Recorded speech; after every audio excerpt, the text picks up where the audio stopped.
Thank you very much. Morning. It's Wednesday and it's the 16th of May 2007. Praise God, brought us through another year for some of us. Thank you, Father. Meaning that there's birthdays around, that's what I meant by that. So we're looking really at fellowships and what God is really wanting to cement into our hearts, what it means about having meetings and being in fellowship and being together and the whole koinonia thing. I really want to probably start with just telling you a bit about my own struggle right now, because we've got this flesh-spirit struggle all the time if we're normal. And young Richard rang last night, Richard Kemsley, some of you know him, and he'd been to Winchester where a guy from Tacoma, had been speaking, because they have got somewhat of a revival out there and it's been going on for quite a long time. And Richard had been, and bless his heart, he always rings me up and tells me what's going on, so I get to find out the news. But as he started to speak, I had my customary sort of something rising inside me, and I knew it's my old nature, which is something I've been asking the Lord about, and he gave me the key to it this morning, is the whole business of church as it exists at the moment, and church how God wants it to be. And I could feel this rising, which I knew would be a block to what he actually wanted to say to me if I didn't get top sides of it. Because I knew that what would be happening would be my opinion rising up, instead of hearing what he said. So I sort of said, "Sure, get down," and began to open my heart to what he wanted to say. So I'll tell you what he said last night in a minute, but when I was talking to the Lord about it this morning, he's virtually said to me, it's a straightforward choice. When you feel that rising up in you, just say, I'm not going there. Get down. Because this is the old nature rising up. It's where it says, it sets itself against, it's like pulling down every stronghold that rises up against the knowledge of God. So here's my stronghold that I'm currently battling with, and I am going to overcome it, because I'm not comfortable feeling like that inside when someone's trying to tell me something about what's going on. As it happened, of course, he didn't actually talk about what the man talked about Tacoma. He talked about the guy that he travelled with. There's a man called David, who I haven't met yet, prophetic, obviously been on the sidelines for many years, waiting for the Lord to open the door. And David, on the way to Winchester, had been telling Richard what God had been doing in his life. They're good friends, and he goes and fellowships with him. And it's brilliant for him to have a man to go to like that. But back to this church in Tacoma, I'm not sure if it's the guy, Bill Johnson, that ran the church, but some 5 years ago, he had a congregation of 1,700 and doing the normal churchy things. And God suddenly said to him, you've known who I am, now I want to show you my power. Well, that's nice. So into the morning meeting that day comes someone who suddenly halfway through the meeting starts manifesting. So they shoveled them out quick. Didn't know what to do with that, shovel that out. So the evening meeting comes along, and sure enough, in comes a woman in the middle of it, starts manifesting. Shovel that one out quick, don't want that here, can't deal with this. And he said it was like Peter when God let down the sheet, and Peter said, forbid it, Lord, I can't eat this. Peter had a mindset that God had to offend his mind to get to his heart. And so he said God was doing this with him, offending his mind. Because at that time they didn't have any of the power gifts moving at all in the church. Deliverance was not there. Healing was not there. They were doing church, soup kitchen, meetings, happy clappy, doing the whole charismatic bit. And then when God showed him what he wanted to do, his congregation shrunk by 70%. Because 70% of them did not want to go the way that God wanted to go. Now, 5 years on, this church, he said, even if you're serving in the soup kitchen, you will have learnt how to do deliverance and inner healing. You will have learnt how to move in the gifts, because you can't even serve soup if you're not moving in Jesus' ministry. And I thought, that is church. And you notice that it's not feeding church, it's feeding the people out there. And as I thought about this morning, I saw the bride. One side of her was heavily overweight. I mean, great fat arms, huge boobs, stomach hanging out there. But hanging down was an arm that was withered, right down to just the bone and skin. That part of her was not fed at all. So on one side, we have got the overweight bride that goes from one conference to the next, getting fed, seeing all the stuff, which actually should be happening out there. Chasing signs and wonders. Signs and wonders are not for the church, they're for the people out there. We've become an audience instead of an army. But the other half is the withered part of the bride that has not experienced any of this. Don't get exposed to it. Don't know it's there. She's completely dried up and hanging but part of the body. It was a horrible thing. So that is the way I'm sensing it, that God is saying, we've got to stop fattening ourselves up and get lean and fit, get healed and get cracking with whatever his destiny is for you. And it will be different for every single person. But as Graham is saying, he has got a prophetic destiny for every one of us. So we need to get cracking with finding out what that is. And not constantly, when I'm healed, I'll do it. No, you are. Get out and do it. Heal, you on the way. When he put the mud on the man's eyes, he went and he saw. So you got what you need. Now go and you'll see. So to an extent, there is this having to move with the pushing. As you go on in that CD, he says, I'm going to push you. I'm going to push you into a higher place in me. I thought, some will love it, some will hate it. Will I like it? Sometimes I will and sometimes I won't, but pushed I'm going to be. Anyway, there we are. So then Richard started talking about what David had been experiencing, and somehow or other a door has opened for Joyce. What's the name of the island? Off Vancouver Island? And he had somehow gone to backtrack. He'd gone to Graham Cook's conference, permission granted. And I think he must have sat next to a pastor. And this pastor's saying to him, I don't understand. What's he saying?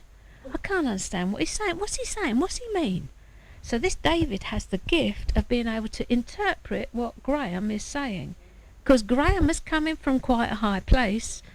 And I mean, I have to think about what he means about intentionality. I mean, that's where I'm at. I have to think, what you mean? No, what you mean? I need it unpicked for me because I don't understand what he's saying.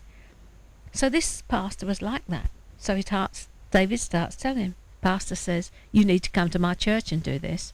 Well, David ignored that and thought, well, let people say things like that. Gets back in this country, gets a phone call, when you coming? Long and short of it, he goes over to there and starts to minister in this church in Vancouver Island. And they bring into him one night a guy who's been a biker in the past, and he's tormented.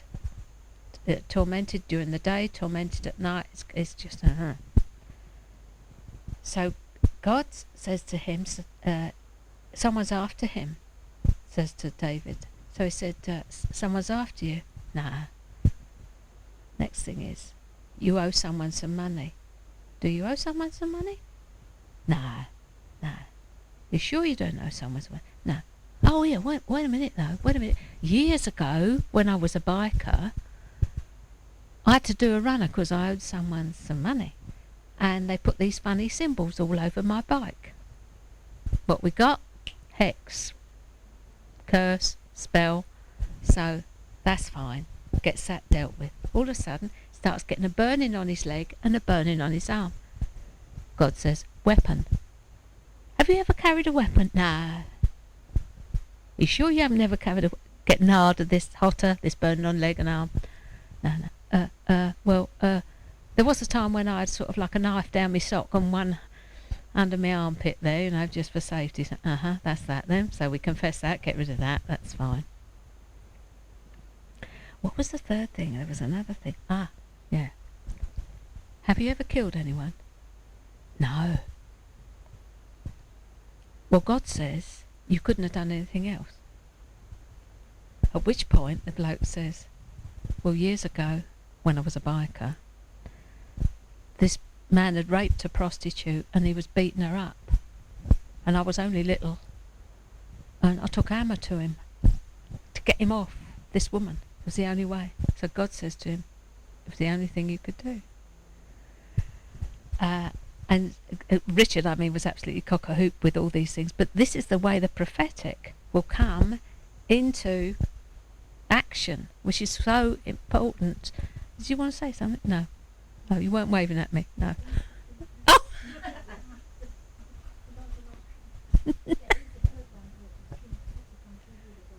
Yeah. Pat Cocking, or Pat King now she is, isn't she?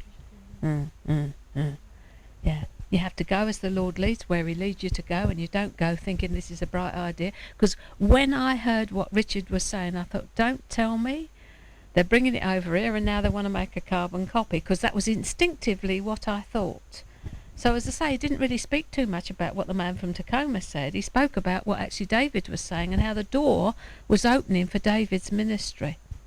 It's like those of us, there was a prophetic word, that have sat on the sidelines for years and years and years. God's opening the door and shoving us through, and we're sort of like going round a revolving door, a bit of a surprised expression on our face as we shoot through the other side.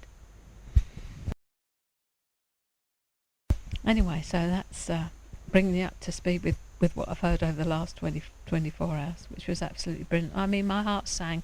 I said, I'm so blessed, because I'm just so thrilled for him, just so pleased for him, that which God has determined for him is coming about, is coming to pass. Okay, having said that, I've now got a bit of paper here. Now, the Lord said to me when the meeting started, go out and put that on a piece of paper. So, okay. So, could someone hold this up for me? We could unpick it, because it's heavy otherwise. There's 2 sheets there. Thank you. What we're going to look at a little bit, I think, is the difference between eros and agape. And how, if we don't walk in agape, we're sunk. So the scripture that I want to draw your attention to is Ephesians 4. Thank you, June. I'll have a look at it as well.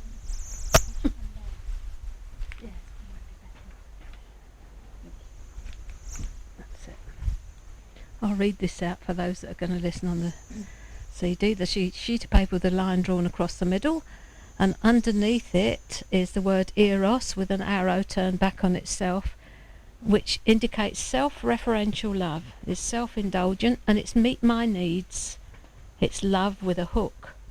And above the line is, how can I meet your need?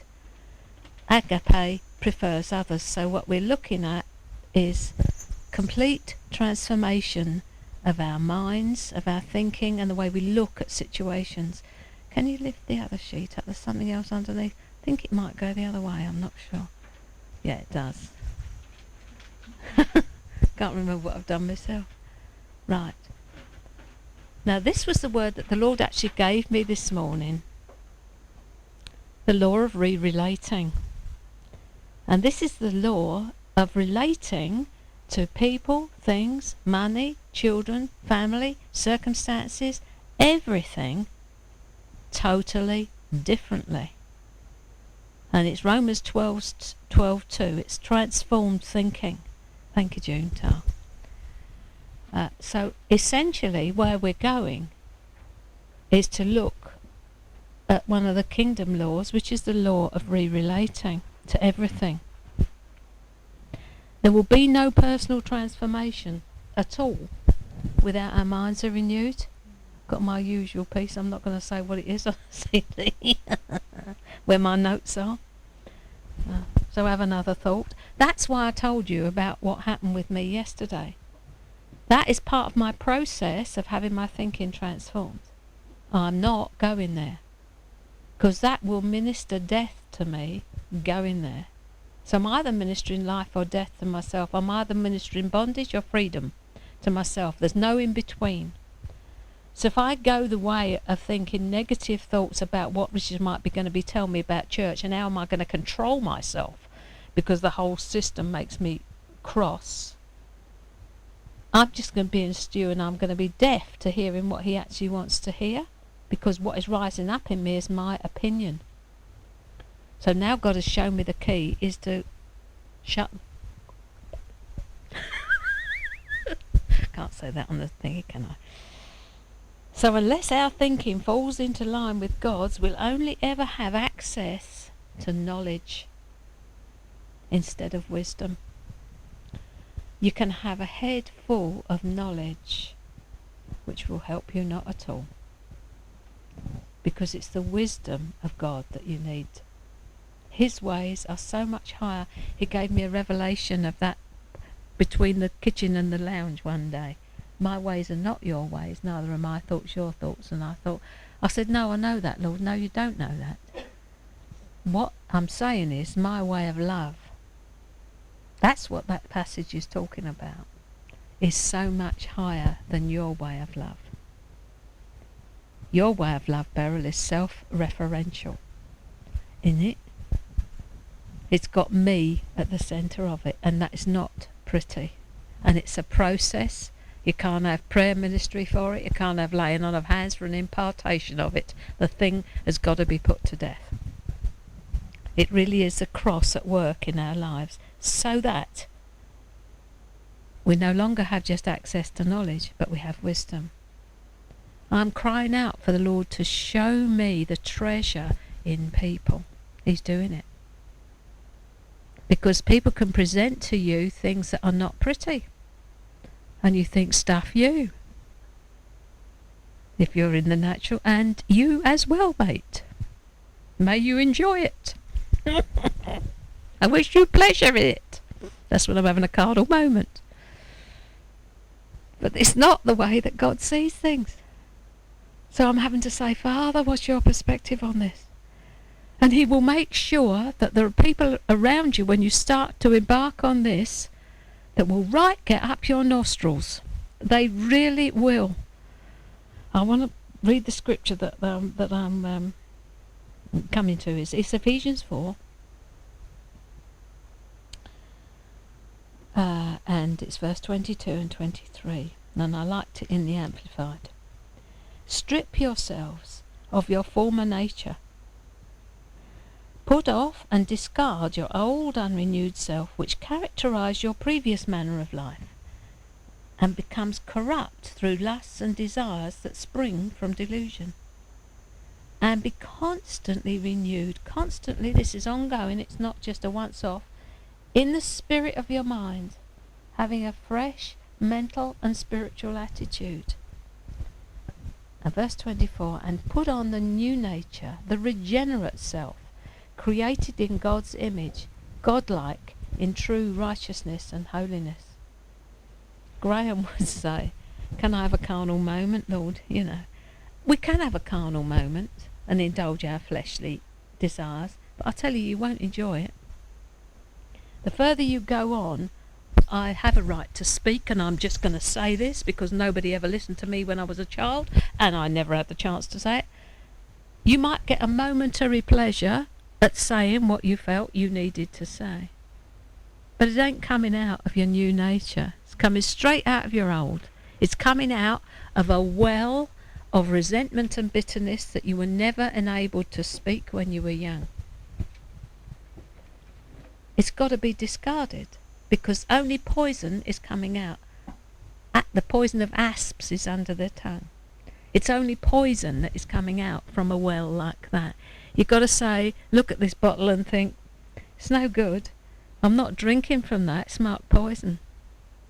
You cannot drink from the well of your own fallen nature, because you'll minister death to yourself and to everybody else. I said to the Lord, when I began to get a sense of what he wanted to say, after listening to Graham, I thought, I'm going to come like a bucket of cold water. But actually, you see, it's agape. I want to see you transformed into what he wants. I want to be transformed into what he wants. And to do that, I've got to nail this thing.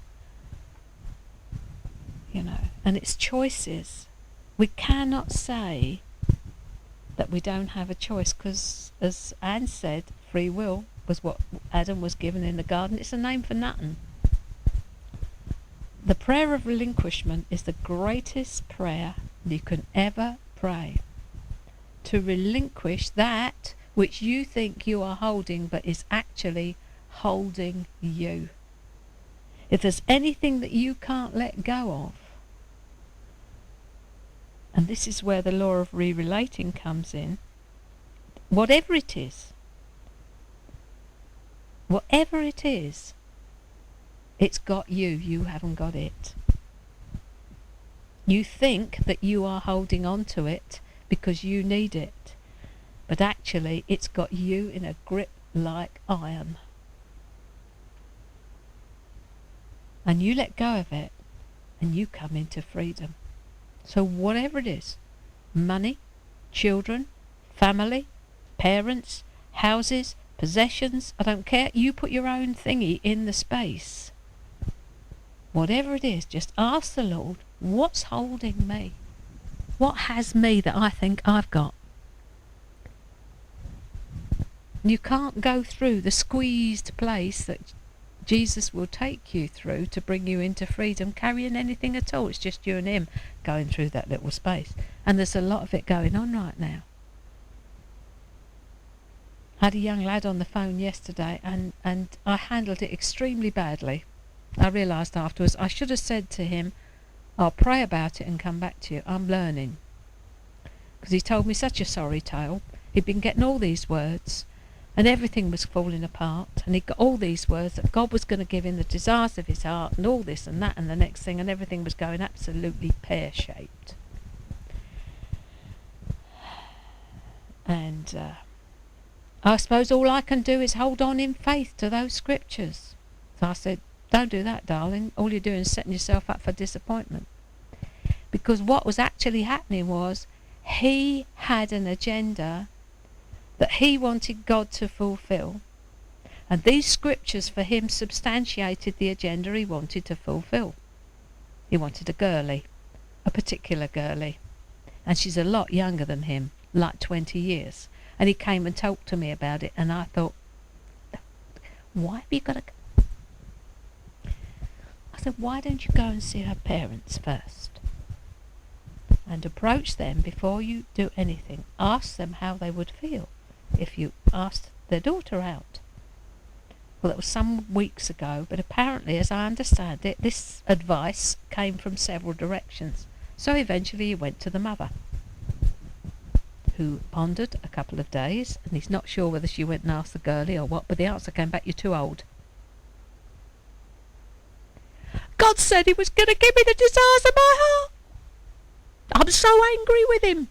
I'm so angry. And somebody else had given him Thessalonians, that God will complete that which he started and all that, and he'll give you what you want and all that. And I'm thinking, where do I start?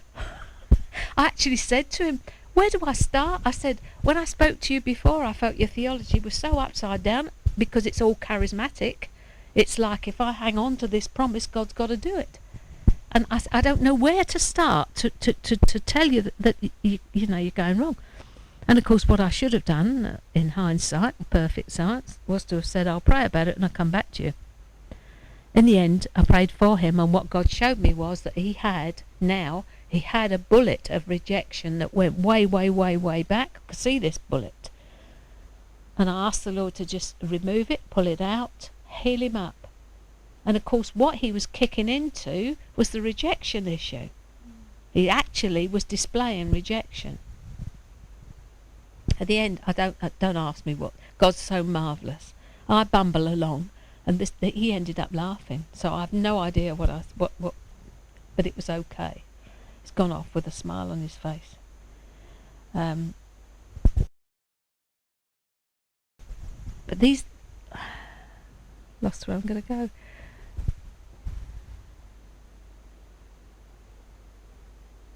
Anyway, I was annoyed with myself for not having thought quickly enough to say, give me the facts, I'll go away and I'll pray about it and come back to you with something, because I'm crying out to the Lord, what do you want to say here? What's wisdom here? You know, there's all this little going on while I'm listening to the person. So I didn't want it to come out of my old fallen nature, but I realised afterwards, when I did calm down and quieted before the Lord, yes, God does want to give him the desires of his heart, but he himself, God himself, will choose who that is. Where it's gone pear-shaped is he's gone out and selected who he wants. That's mine, that's the one I want. And it's not God's choice for him. So now he's angry with God because he doesn't understand. I don't think I've got a telephone number, or have I got a telephone? Have I? Right, I might ring him back and just say, put your ears around this one. I tried to get him to come here last night to listen to Graham Cook's CD, because I thought you need to get God's perspective on this. But this is popping up all over the body of Christ right now, because God is squeezing us, I believe, through this narrow place of Ephesians 4, 22, 23, 24 and Romans 12, 2. About being getting rid of anything that holds us. And I tell you that prophets and the prophetic generally will always attack any notion or practice that threatens the freedom of people. I think probably that's why I get a steam up when I hear about the way people are so damaged with what currently goes on in church. And I know we're in transition, and I'm trying to get control of my own emotion in the situation, but I think that is what kicks in when I hear these things. I get angry about the fact that actually the leadership do not understand what God's doing, largely. By and large, they don't, because they're so busy and cumbered about with the running of their churches and the people's needs, they don't have time to hear him. And most often it's not a plurality of leadership at all. It's one man up the front there who cannot possibly serve the needs of all these. He's not meant to. That's why I'm really seeing the corporate as well as I'm seeing the individual. And I'm wanting to bring there is a place for every individual to fulfill. Nobody is sidelined as far as God is concerned. And I think we've probably explored this before, but the most brilliant thing that came to my mind again this week was Jesus' selection of Peter and the other boys to follow him. Now, when disciples wanted to follow a rabbi, they would go to the rabbi and he would check them out to see whether they were worth taking on. The rabbi would have upwards of 200 or 300 followers who would walk round with him, following, hearing his wisdom and, his gold dropping from his mouth there.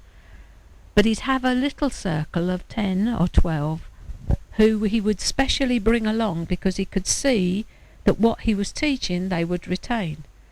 I think I've told you about, haven't I, the sponge, the funnel, the sifter and the sieve? That's how they... Oh, brilliant. If you haven't told it, you'll love this. The sponge sucks up everything, the good, the bad and the ugly. Takes it all in. I bet the thing like that. So that's that.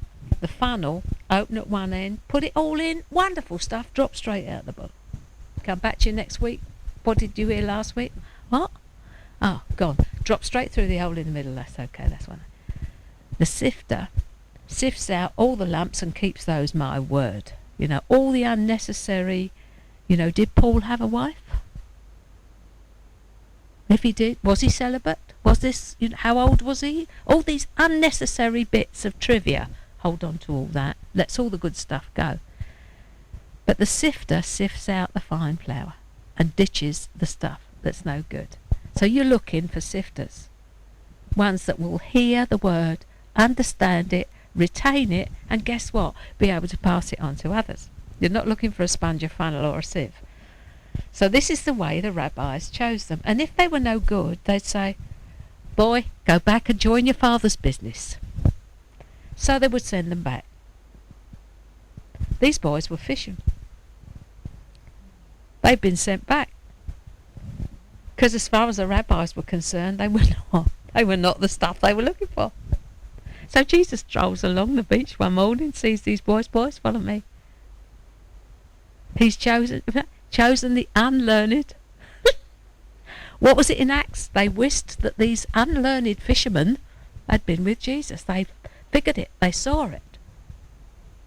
So he doesn't pick the intellectuals. Here am I. I'm not an intellectual, not well educated, don't know one end of a screw from the other, not that I need to, but you know what I mean.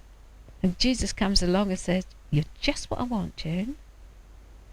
You're just what I want, Dominique. You're just what I want. You're just what I want.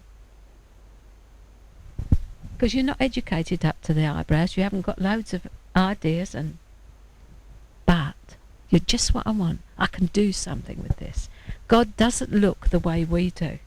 So it's all about this transformation of our mind. So you get people saying like this person did to me. It's always hoot when I think of it. I can't imagine why God chose you.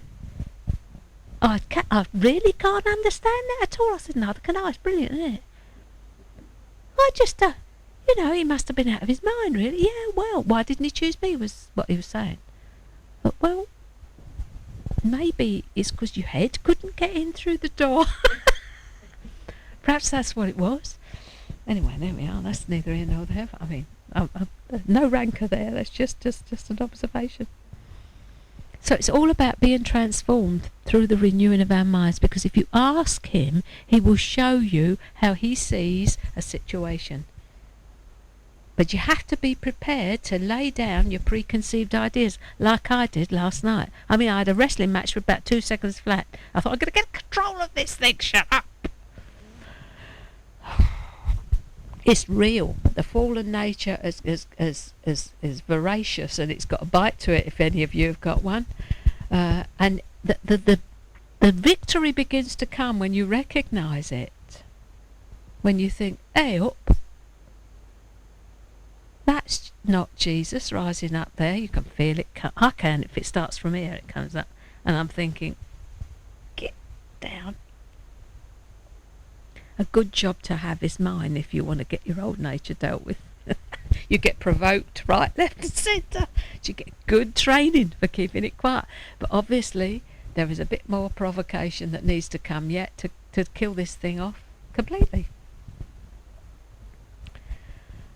So there we are, wherever my little notices are. Yes, I want them again. Yeah. So what we started off with was this eros, self-referential love. You can ask the Lord where you have self-referential love. I've got a lovely prayer that actually says, Lord, you've just shown me that my love controls, manipulates, wants its own way, indulges itself, but I've just seen that even my love for my family is packed full of sin, because what we're talking about here is the sinful life and sinful love, because it is actually wanting to take from itself. I mean, even when I was a non-Christian, I realised that being in love with someone was about the most selfish thing, because I wanted that person. I wanted to own them, I wanted to possess them, and I wanted them doing what I wanted them to do to meet my needs, please. I mean, that book, Men are from Mars, Women are from Venus, it actually says how to get your needs met. That's the sum total of it, how to get your needs met. And you see, you can't do this artificially. You can't suddenly say, oh, well, I'm going to prefer everybody else with a sweet smile on your face. Because we're moving into hypocrisy then. We've got to be absolutely honest with ourselves. That's it. So we come into the law of re-relating. But the pressure going through from the wide road into the narrow place and out into the freedom there is squeezing. That's it. Constricting. It's a straight place. Straight is the way, and narrow, and few that find it. Amongst Christians, there will actually be few that find the way into the law of re-relating for whatever reason. But God will make sure that everything gets squeezed off. There was a friend of ours, she's gone to be with the Lord now. She saw this escalator, but she got loads of luggage. And she couldn't get on the escalator unless she left all her luggage. So she stood there at the bottom there thinking, I want to take this lot with me, but I can't, you know. And we were saying to her, you've got to leave it behind. So we find we relate to people, things, money, children, family. I mean, when I start to talk, hopefully, it's come September time, about money, tithing, the whole issue of what we do with it isn't just money, it's stewardship. What we do with it. Is it mine, mine, mine, mine, mine? You can have 10% God, but the rest of it's mine, mine, mine, mine, mine. We're talking about the law of relating to money. And it's freeing. It's liberating, because no longer are we putting our trust in any of those things. Because virtually what he's doing is stripping off our trust in people, things, money, children, family. You put your rest in it there. So he's stripping us down so that there's one thing we trust, and that's him.